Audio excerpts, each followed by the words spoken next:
Se o leitor ainda não teve o prazer de ler o primeiro volume desta série sobre a vida de Eslaferol, o mendigo, ele deve fechar este livro imediatamente, pois não farei um recapitulativo. Vou lhe contar uma coisa, gentil leitor. Quando vimos Eslaf pela última vez, ele era um garoto, um órfão, um mendigo fracassado, correndo pelas florestas selvagens de inverno de Skirin, longe de sua casa, Erougard. Ele continuou correndo, parando aqui e ali, por muitos anos, até que se tornou um jovem. Eslaf descobriu que, entre as maneiras de obter comida, pedir por ela era mais problemática. Muito mais fácil era encontrá-la no deserto ou pegá-la em barracas de mercado desprotegidas. A única coisa pior do que implorar para obter comida era implorar pela oportunidade de trabalhar pelo dinheiro para comprá-la. Isso parecia desnecessariamente complicado. Não, para Eslaf, era melhor ser um catador, um mendigo e um ladrão. Ele cometeu seu primeiro ato de roubo logo após deixar Erougard, enquanto estava nas florestas do sul de Tamburkar, na terra acidentada perto do Monte Jensan, a leste da vila de Oarbeld. Eslaf estava morrendo de fome, não tendo comido nada além de um esquilo cru e magro em 4 dias, e ele sentiu o cheiro de carne cozinhando e então encontrou a fumaça. Um bando de bardos menestréis estava acampando. Ele os observou dos arbustos enquanto cozinhavam, brincavam, flertavam e cantavam. Ele poderia ter pedido um pouco de comida a eles, mas muitos outros o recusaram antes. Em vez disso, ele correu para fora, pegou um pedaço de carne do fogo e, estremecendo com as queimaduras, subiu na árvore mais próxima para devorá-lo enquanto os bardos ficavam embaixo dele e riam. Qual é o seu próximo passo, ladrão? Riu uma mulher ruiva e loira coberta de tatuagens. Como você pretende desaparecer sem que a gente pegue e puna você? Conforme a fome diminuía, Eslaf percebeu que estava certa. A única maneira de sair da árvore sem cair no meio deles era levar o galho até onde ele ficava pendurado sobre um riacho. Era uma queda de um penhasco de cerca de 15 metros. Parecia a estratégia mais sensata, então Eslaf começou a rastejar naquela direção. Você sabe cair, garoto? Gritou um jovem Khajiit, mas alguns anos mais velho que Eslaf, magro, mas musculoso, gracioso em seus movimentos mais leves. Se não sabe, você deveria simplesmente descer aqui e aceitar o que está por vir. É idiotice quebrar seu pescoço, quando nós apenas lhe daríamos alguns hematomas e o mandaríamos embora. É claro que sei cair, Eslaf respondeu, mas não caiu. Ele só achava que o truque de cair era não ter nada embaixo de você e deixar a natureza seguir seu curso. Mas 15 metros de altura, quando você está olhando para baixo, é o suficiente para fazer qualquer um parar. Sinto muito por duvidar de suas habilidades, mestre ladrão, disse o Khajiit, sorrindo. Obviamente você sabe cair de pé primeiro com seu corpo reto, mas solto para evitar quebrar como um ovo. Parece que você está destinado a escapar de nós.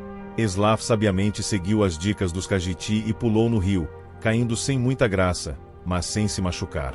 Nos anos que se seguiram, ele teve que fazer várias outras quedas de alturas ainda maiores, geralmente após um roubo, às vezes sem água abaixo dele, e ele melhorou a técnica básica. Quando chegou à cidade ocidental de Jalenhenhen na manhã de seu 21º aniversário, não demorou muito para descobrir quem era a pessoa mais rica, mais merecedora de ser assaltada. Um palácio inexpugnável em um parque perto do centro da cidade era de propriedade de um jovem misterioso chamado Soibud. Eslaf não perdeu tempo em encontrar o palácio e observá-lo. Um palácio fortificado que ele tinha aprendido era como uma pessoa, com peculiaridades e hábitos sob sua casca dura. Não era um lugar antigo. Evidentemente qualquer dinheiro que Soibud tivesse recebido era bem recente. Era regularmente patrulhado por guardas, o que implicava que o homem rico tinha medo de ser assaltado, com razão. A característica mais marcante do palácio era sua torre, elevando-se 100 pés acima das paredes de pedra, sem dúvida dando ao ocupante uma boa visão defensiva. Eslaf imaginou que se Soibud fosse tão paranoico quanto ele imaginava, a torre também daria uma vista do depósito do palácio.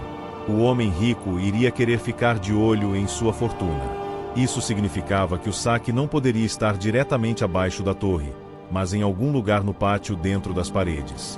A luz na torre brilhou a noite toda, então Eslaf corajosamente decidiu que o melhor momento para roubar era a luz do dia, quando Soibud deveria dormir. Esse seria o momento em que os guardas menos esperariam que um ladrão atacasse. E assim, quando o sol do meio-dia brilhava sobre o palácio, Eslaf rapidamente escalou o muro perto do portão da frente e esperou, escondido nas ameias. O pátio interno era simples e desolado, com poucos lugares para se esconder, mas ele viu que havia 2 poços.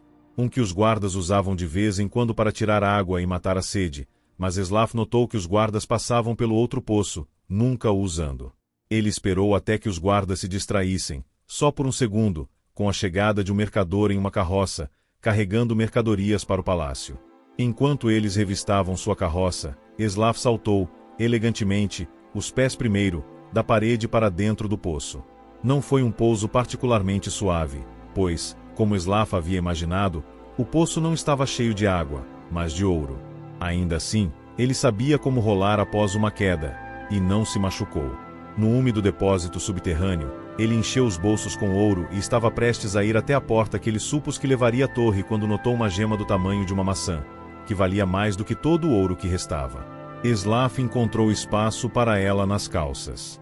A porta de fato levava à torre, e Eslaf seguiu sua escadaria curva para cima, caminhando silenciosamente, mas rapidamente. No topo, ele encontrou o mestre dos aposentos privados do palácio, ornamentado e frio, com obras de arte inestimáveis e espadas e escudos decorativos nas paredes. Eslaf presumiu que o caroço roncando sob os lençóis era Soibud, mas não investigou muito de perto. Ele rastejou até as janelas e olhou para fora. Seria uma queda difícil, com certeza. Ele precisava pular da torre, passar pelas paredes e bater na árvore do outro lado. Os galhos da árvore machucariam, mas amorteceriam sua queda, e havia uma pilha de feno que ele havia deixado sob a árvore para evitar mais ferimentos.